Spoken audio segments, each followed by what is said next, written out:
नमस्कार दोस्तों, आपका स्वागत है हमारे यूट्यूब चैनल पर। दोस्तों, हम आपके लिए लेकर आए CTET, UP TET, MP TET, REET आदि जितने भी एग्ज़ाम होते हैं उनके लिए ईवीएस साइंस बैकग्राउंड से के क्वेश्चन है। बहुत इंपॉर्टेंट क्वेश्चन है और पहले भी पूछे जा चुके हैं और आगे भी पूछे जा सकते हैं। फर्स्ट क्वेश्चन है, नगरों में पर्यावरण असंतुलन होता है। इसके लिए उत्तरदायी है मल निकासी से, आवासीय समस्या से एवं जलाऊ लकड़ी से। अगले क्वेश्चन है, पर्यावरण ह्रास का पर्यायवाची है। उत्तर है इसका पर्यावरण अवनयन, पर्यावरण निम्नीकरण एवं पर्यावरण अपकर्षण। अगला क्वेश्चन है, पर्यावरण ह्रास होता है प्राकृतिक प्रकोप से। तो पर्यावरण का जो ह्रास होता है वह एक तो होता है प्राकृतिक प्रकोप से, दूसरा होता है प्राकृतिक आपदा एवं तीसरा है पर्यावरण आघात से। इन तीनों से पर्यावरण की क्षति होती है। अगला क्वेश्चन है, मरुस्थलीकरण में पर्यावरण होता है, जो मरुस्थलीकरण होता है उसमें पर्यावरण होता है असंतुलित होता है। जो थार का मरुस्थल होता है उनमें पर्यावरण की जो क्लाइमेटिक कंडीशन होती है वह असंतुलित होती है। अगला क्वेश्चन है, पर्यावरण संरक्षण का अभिप्राय है। पर्यावरण संरक्षण का अभिप्राय है प्राकृतिक संसाधनों का संरक्षण। तो पर्यावरण संरक्षण का जो मतलब होता है प्राकृतिक संसाधनों का सुरक्षित करना। अगला क्वेश्चन, पर्यावरण का प्रत्येक भाग कहलाता है। जो पर्यावरण का प्रत्येक भाग है वह पारिस्थितिकी कारक कहलाता है, यानी इकोसिस्टम फैक्टर।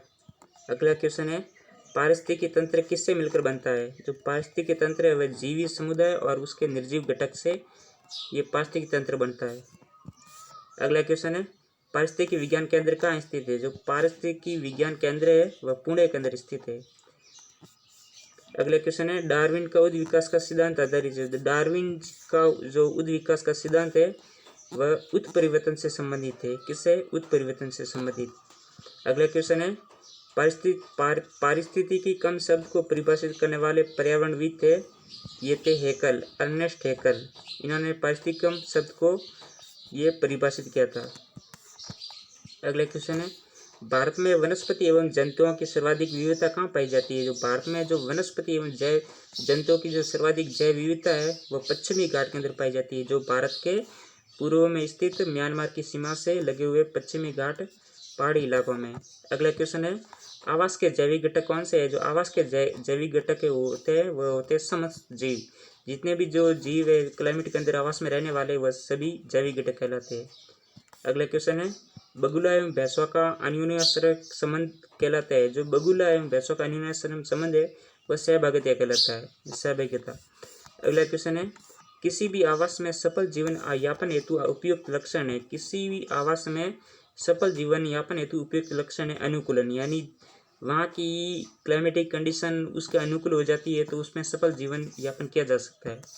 अगला क्वेश्चन है, एक पौधे पर दूसरा उगने वाला पौधा कहलाता है। एक पौधा है उस पर दूसरा पौधा उगता है तो उसे कहते हैं एपीफाइट। उसे क्या कहते हैं? उसे एपीफाइट प्रोसेस कहते हैं। अगला क्वेश्चन है, विश्व पर्यावरण दिवस कब मनाया जाता है। जो विश्व पर्यावरण दिवस है वह मनाया जाता है 5 जून को। अगला क्वेश्चन है, ऑस्ट्रेलिया के मूल निवासियों को किस नाम से जाना जाता है। जो ऑस्ट्रेलिया के मूल निवासी है उनको एबोर्जिन्स के नाम से जाना जाता है। ऑस्ट्रेलिया के जो मूल निवासी है उसे बोलते हैं एबोर्जिन्स। अगला क्वेश्चन है, एस्किमो लोगों द्वारा टुंड्रा क्षेत्र में बर्फ के टुकड़ों की सहायता से बनाए गए अर्ध गोलाकार आवासों को क्या कहा जाता है। इग्लू बोलते हैं इनको क्या बोलते हैं? इग्लू बोलते हैं। ये क्वेश्चन अभी बार क्वेश्चन सी टेट के अंदर पूछा जा रहा है। अभी भी पूछा था और आगे भी पूछा जा सकता है। एस्किमो लोगों को ग्रीष्मकालीन निवास गृह क्या कहलाता है। जो एस्किमो है, एस्किमो लोगों को ग्रीष्मकालीन जो निवास गृह है उनको बोलता है ट्यूपिक। क्या बोलते हैं? ट्यूपिक। अगला क्वेश्चन है, ऐसा जीव संबंध जिसमें संबंधित जीव परस्पर लाभान्वित होते हैं वह कहलाता है सौपकारिता। यानी ऐसा जीव संबंध है जो परस्पर दोनों को लाभ मिलता है उसे बोलते हैं सौपकारिता। अगला क्वेश्चन है, स्पायरोगायरा हाइड्रिला एवं यूलोथ्रिक्स है, ये क्या है। ये स्पायरोगायरा हाइड्रिला यूलोथ्रिक्स ये जलोदी है, ये एल्गी है, एल्गी। अम्ल वर्षा में कौन सा अम्ल उपस्थित होता है। जो अम्ल जो एसिड रेन है उसके अंदर नाइट्रस एसिड होता है। हाइड्रोफाइट्स होते हैं, जो हाइड्रोफाइट्स होते हैं वह समुद्री जीव होते हैं। जो हाइड्रोफाइट्स होते हैं वह समुद्री जीव होते हैं। अगला क्वेश्चन है, लवणता को प्रति समुद्री जल में घुले नमक की मात्रा से व्यक्त किया जाता है, उसको मापा जाता है 1000 ग्राम के अंदर। अगला क्वेश्चन है, कुछ पर्वतों पर हमेशा जमी रहने वाली बर्फ की नदियां होती है, उन्हें कहा जाता है, उन्हें बोलते हैं हिमानी। यानी कुछ ऐसे पर्वत जहाँ पर जमी रहने वाली बर्फ की नदियां होती है, उन्हें बोलते हैं हिमानी बोलते हैं। जो हिमालय वाला पार्ट है वो हिमानी ही कहलाता है। भूदर्शीय पर जल, पवन एवं हिम जैसे विभिन्न घटकों के द्वारा होने वाले क्षय को बोलते हैं अपरदन। इसे बोलते हैं अपरदन। या जो मिट्टी की ऊपरी वाली परत है, वहां से जो मिट्टी उड़कर दूसरी जगह जाती है तो उसे बोलते हैं अपरदन। अगला क्वेश्चन है, समुद्र तक पहुंचते पहुंचते नदी का प्रवाह धीमा हो जाता है तथा नदी अनेक धाराओं में विभाजित हो जाती है, जिनको बोलते हैं वितरिका। इन्हें बोलते हैं वितरिका।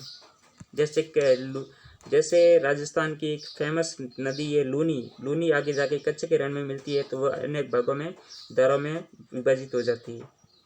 अगला क्वेश्चन है, समुद्री जल के ऊपर लगभग ऊर्ध्वाधर उठे हुए उनसे सैलीय तटों को कहते हैं, उनको बोलते हैं समुद्र भृगु। उन्हें क्या बोलते हैं? समुद्र भृगु। अगला क्वेश्चन है, महासागरों की औसत लवणता कितनी होती है? जो महासागर है उनकी औसत लवणता होती है 35 भाग प्रति 1000 ग्राम।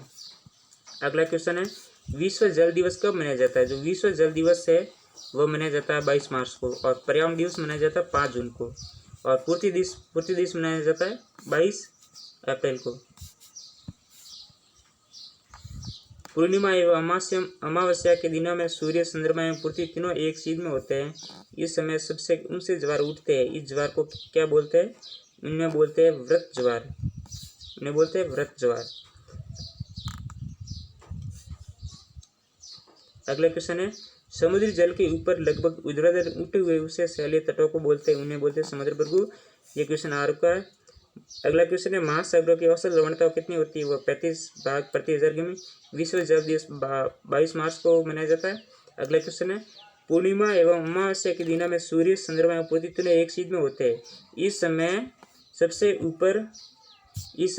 ऊपर ऊंचे ज्वार उठते हैं। इस ज्वार को कहते हैं व्रत ज्वार। अगला क्वेश्चन है, मछली पकड़ने में भी मदद करते हैं। जो उच्च ज्वार होते हैं वो मछली पकड़ने में हेल्प करते हैं।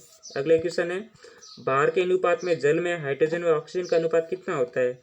जो भार के अनुपात में जो जल व हाइड्रोजन का अनुपात होता है वह 1:8 होता है।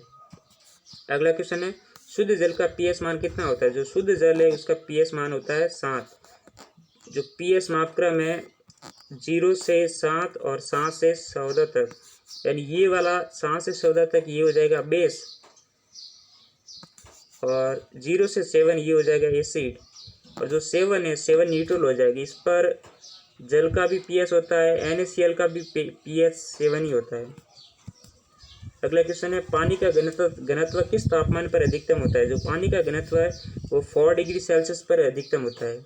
अगला क्वेश्चन है, बहता जल मुक्ति का युक्त मृदाओं को काटते हुए गहरी वाहिकाओं बनाता है, जिन्हें बोलते हैं अवनलिकाएं। बहता जल मुक्ति का युक्त मुद्राओं को काटते हुए गहरी वाहिकाओं में बनाता है, उसे बोलते हैं अवनालिकाएं। अगला क्वेश्चन है, पानी का शुद्धतम रूप होता है। जो पानी का शुद्धतम रूप होता है वह वर्षा का जल होता है। पानी का जो फॉर्मूला है H2O, और भारी जल का फॉर्मूला है D2O। अगला क्वेश्चन है, विश्व के लगभग कितने % भूभाग पर जल होता है? जो विश्व के 71% भाग पर से ये जो जल का विस्तार है, जो समुद्री जल है। मृत सागर क्या है? ऐसा सागर जो सभी महासागरों व सागरों से ज़्यादा नमकीन हो, उन्हें बोलते हैं मृत सागर। अगला क्वेश्चन है, पोटेशियम परमैंगनेट जल को बना देता है कीटाणु रहित। ये पोटेशियम परमैंगनेट है, जिसका फॉर्मूला है KMnO4। ये क्या, इसे लाल दवा भी बोलते हैं, और पानी में डालने से ये पानी के जो जितने भी कीटाणु हैं वो कीटाणु मर जाते हैं। अगला क्वेश्चन है, पक्षी अपनी गर्दन बहुत हिलाते हैं, इसका कारण है कि पक्षियों की आंखों की पुतली घूम नहीं सकती। मतलब इसका यही है कि जो पक्षी की आंखें जो पतली घूम नहीं सकती है वो क्योंकि ये गर्दन वो हिला नहीं सकती। अगला क्वेश्चन है, बिहार राज्य के लोगों के लिए मधुमक्खी पालन शुरू करने की सबसे अच्छी अवधि कौन सी होती है? जो बिहार स्टेट है उसमें मधुमक्खी पालन की जो सबसे अच्छी शुरुआत होती है वह अक्टूबर से दिसंबर के मध्य होती है। अगला क्वेश्चन है, कुछ पक्षी मानव की तुलना में 4 गुना अधिक दूरी तक देख सकते हैं। ये पक्षी होते हैं चील, बाज और गिद्ध। अगला क्वेश्चन है, मांसपेशियों की सुचारू क्रिया के लिए खनिज की पर्याप्त मात्रा में आवश्यक होती है। क्या होता है? एक तो लोहा होता है, वह आयोडीन होता है। अगला क्वेश्चन है, पकाने से पहले चावल को अधिक मात्रा वाले पानी से कई बार धोने से क्या नष्ट होता है? उसका सतही प्रोटीन है वह नष्ट हो जाता है। अगला क्वेश्चन है, एक ही तरह की फसल बार बार उगाने और बहुत से रसायनों का उपयोग करने से मृदा पर क्या प्रभाव पड़ता है? एक ही तरह की फसल बार बार बोने से उस पर वो जमीन क्या हो जाती है? बंजर हो जाती है। अगला क्वेश्चन है, ये देखा गया कि पाचन क्रिया बाहर की अपेक्षा आमाशय के अंदर अधिक तेजी से होती है, क्योंकि इसका रीजन ये है, जो आमाशय स्टमक है, आमाशय के अंदर भोजन का मंथन होता रहता है, जिससे उसका सतह का क्षेत्रफल बढ़ जाता है और एंजाइम की क्रिया तेजी से हो जाती है। अगला क्वेश्चन है, भारोत्तोलकों को प्राय ज्यादा मांसपेशी और बॉडी मास बनाने के लिए आवश्यकता होती है। इस उद्देश्य के लिए उन्हें ऐसा आहार लेने की आवश्यकता है जो किससे हो? प्रोटीन से भरपूर हो। अगला क्वेश्चन है, एक किसान दानों को भूसे से अलग करना चाहता है, जिस प्रकार से ये क्रिया किया जा सकता है वह कहलाती है, उसे बोलते हैं निष्पावन। अगला क्वेश्चन है, भोजन से हमें ऊर्जा प्राप्त होती है। इस ऊर्जा के लिए मुख्य रूप से भोजन का कौन सा अवयव उत्तरदायी होता है? इसके लिए जो फैटी है, वसा है, वह वाला भाग उत्तरदायी होता है। धन्यवाद दोस्तों, चैनल को सब्सक्राइब कीजिए, लाइक कीजिए, कमेंट कीजिए और आगे भी शेयर कीजिए।